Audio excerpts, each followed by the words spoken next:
আরে বন্ধু তুই না মারা গেছস? বন্ধু তুই আমাকে বাঁচা, আমার কবর খুব আজাব হইতেছে।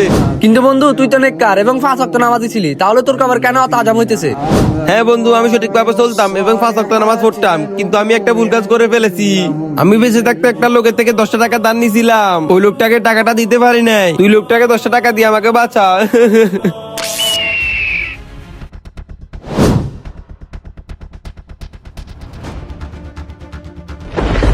সিফাত বন্ধু বাড়িতে আসিস তুই?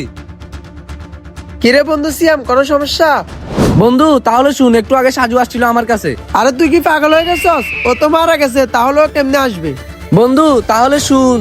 তুই লোকটাকে 10টা টাকা দিয়ে আমাকে বাঁচা। আচ্ছা বুঝতে পারছি, তাহলে চল।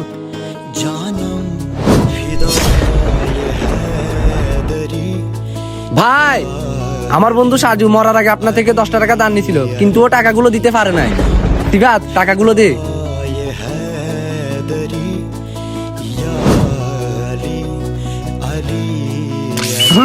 তোর জন্য মন থেকে দোয়া রইলো বন্ধু, তোর জন্য আজকে আমি জান্নাতে প্রবেশ করতে পারবো। ভিডিওটি ভালো লাগলে কমেন্টে লিখুন I love my best friend.